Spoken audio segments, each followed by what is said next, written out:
today we are making ricotta cheese. And it's a fairly simple process. I'll walk you through step by steps, but first let me let you know your ingredients. You're going to need whole milk. This is a half a gallon of whole milk.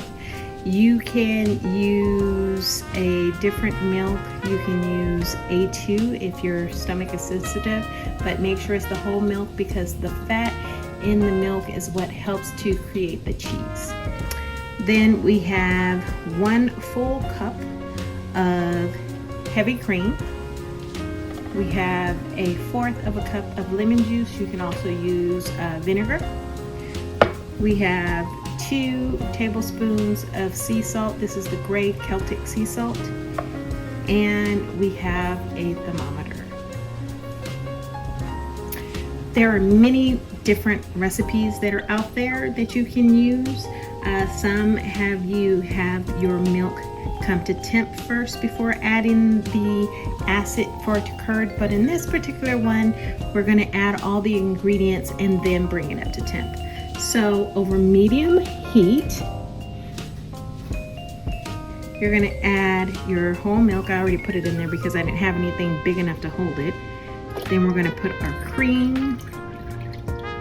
I'm just going to let it drip so that all the cream comes out. Next, we're going to add our acid, which is in this case is lemon juice. And finally, we're going to add our salt.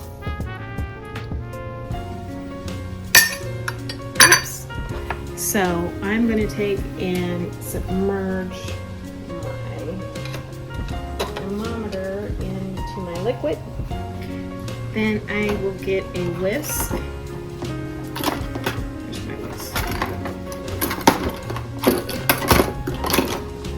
Get my whisk, and then we're going to whisk it. We want to bring the temperature to 185 to 195. So between 185 and 195, this is going to take roughly 15 to 20 minutes. Just make sure you continually stir it. What we don't want to happen is have anything stick to the bottom of the pot. Even though this is a non-stick pot, we don't want the milk to scorch. So what would happen is the fat that's in the milk, the sugars that are in the milk, they will stick to the bottom and that will burn, and that will be for a very off-putting taste of your cheese. So we're just gonna keep mixing for the next 15 to 20 minutes. Don't worry, I won't torture you. I'll pause it and then you'll see it as it starts to thicken. So we're still letting it go. It hasn't really moved up in temperature just yet, but what you can do in the meantime is get your items ready for when you strain your mixture. So I have these wonderful nesting bowls. So let me pull this over here. So I have these wonderful nesting bowls, and what nesting is just a fancy way of saying that they stack easily on each other. So this is a bowl that's at the bottom, which is the biggest, so that can hold all your whey that you're going to get once you separate the curds.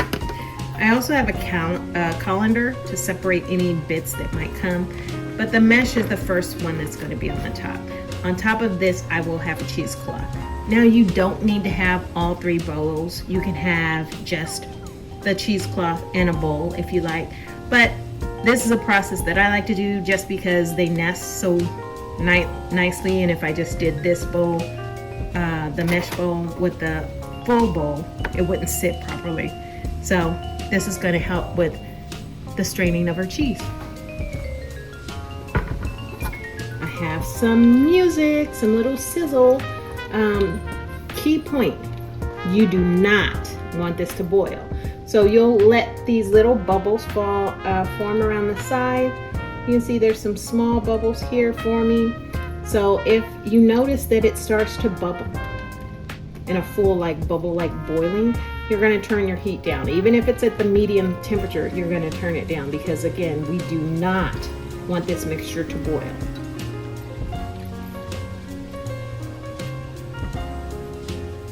The other item that you'll need later is a spatula, either this kind or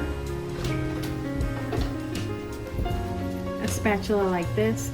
I just like using this spatula because it can go in heat, and this liquid will be quite hot and we don't want to melt it. So this is better, but you can use this one as well.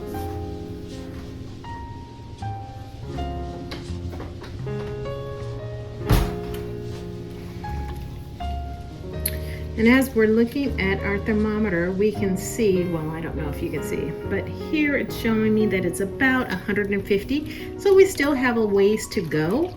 And as it heats up, it will start to thicken. As it thickens, that is when we know it's getting close to time to take it off the heat, because as it thickens, that is what will be our cheese curds. And as the cheese curds form, they'll break, and the whey, which is part of the milk, will split, and so you'll have curds and whey. I don't know if any of you remember the little nursery rhyme, Little Miss Muffet sat on a tuffet eating her curds and whey, but every time I make cheese I think of that. So once we get to temp, we will remove this mixture from the heat, cover it, and let it stand. At that point, you will not mix it at all. You won't do anything. You'll just let it sit. It will do its magic because of the citric acid that's in there, the lemon juice we put in there. It will do its magic, and it will create these wonderful curds and separate and make the curds in the whey. So this is a slow process. It's not something that happens in 5 minutes. So you always want to make sure you have time to make your cheese. It's not something that you can do quickly in 5 minutes. This particular cheese, the ricotta cheese, it takes some time. It is a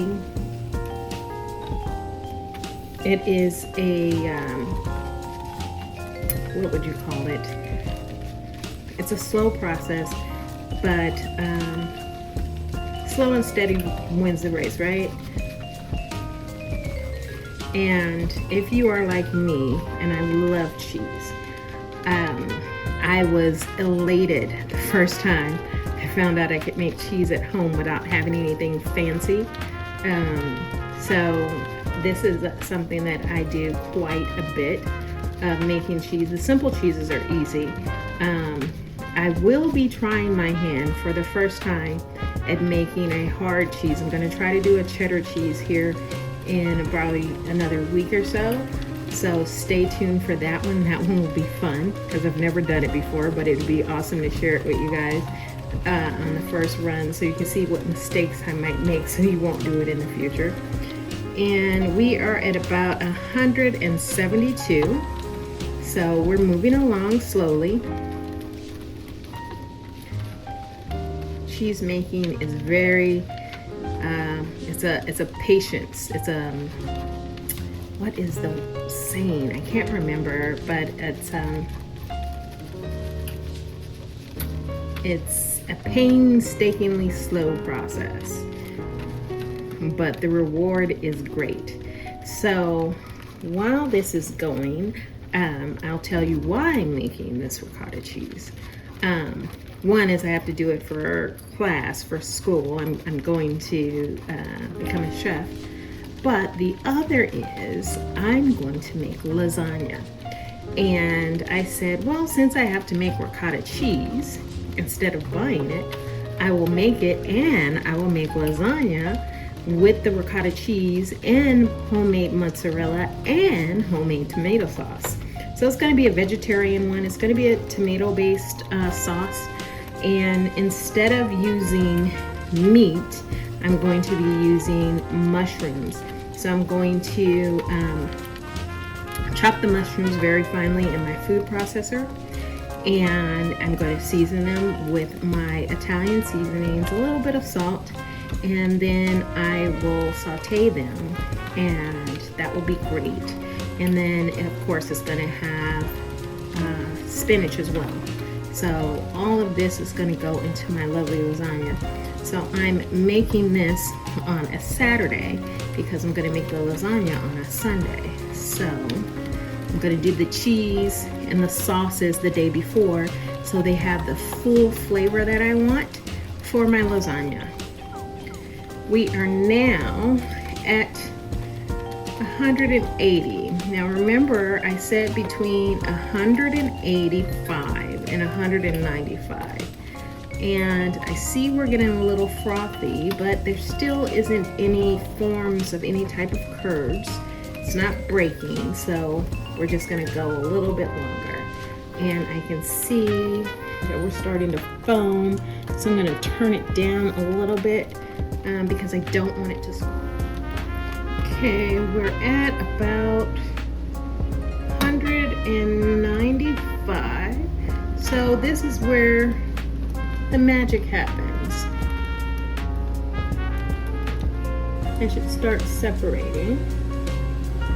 So I'm going to change from my whisk to my spatula.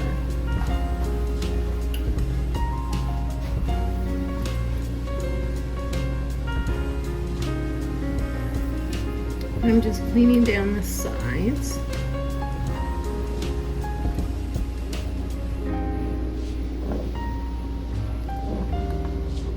Oops.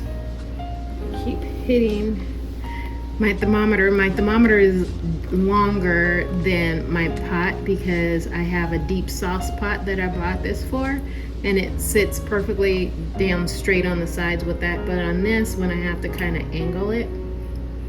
So now that we're at temp, we're just gonna keep moving the milk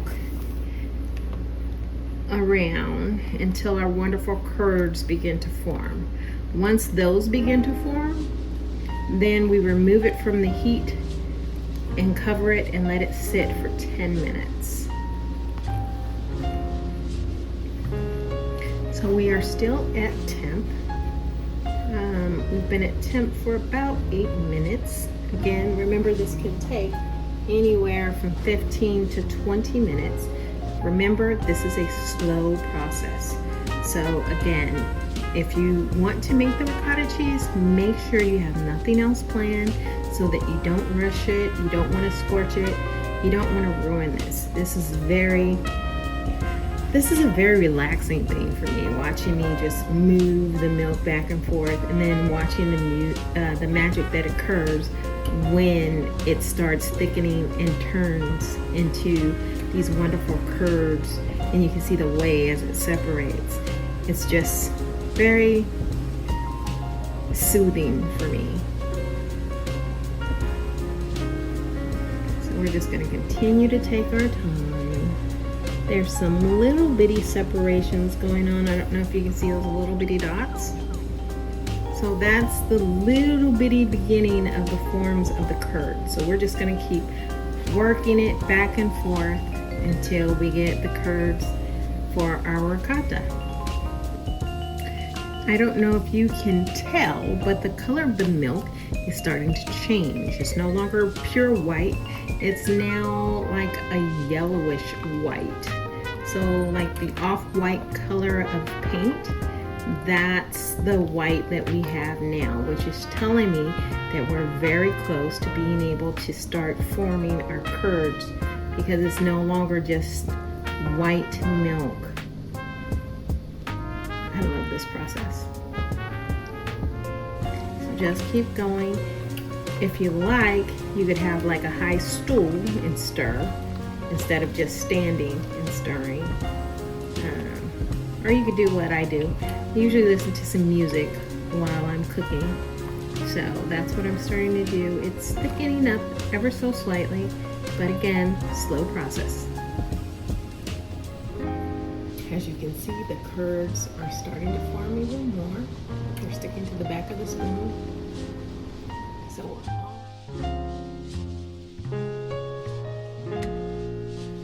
So we have been going for 20 minutes. You can see the little bubbles bouncing around. So now we're going to remove it from the stove.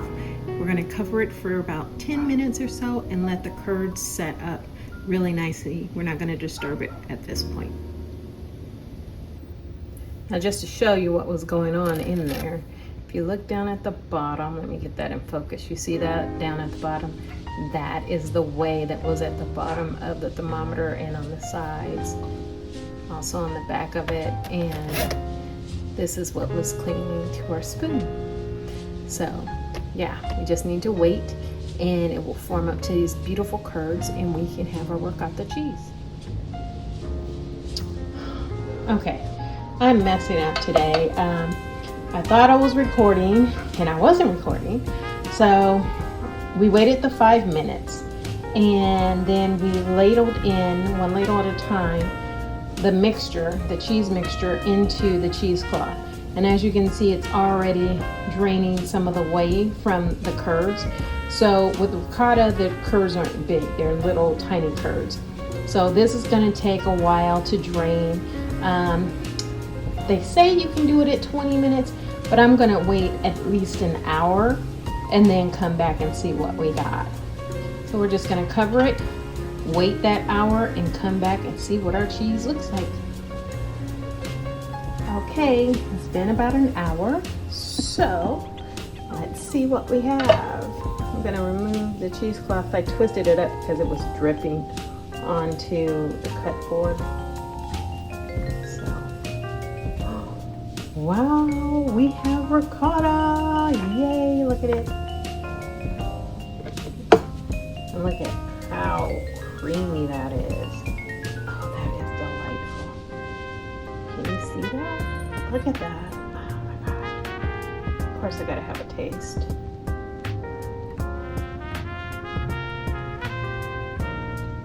Oh my God. Way better than what you get in the stores. Okay, I'm gonna put you guys down and I'm gonna put it in a container. So I'll be back. Okay, here we are. We've turned it out into our dish. Remember, you always want to date things that you made from home. And typically anything that you make that has dairy in it when you make it from scratch is anywhere between 5 to 7 days, because this has whole milk, heavy cream, and it has the acid in it that made it curdle. I'm only going to give it 5 days to use by, but in all actuality it'll be used by tomorrow. I'm going to make lasagna. So that's everything from now. Tune in for the mozzarella video.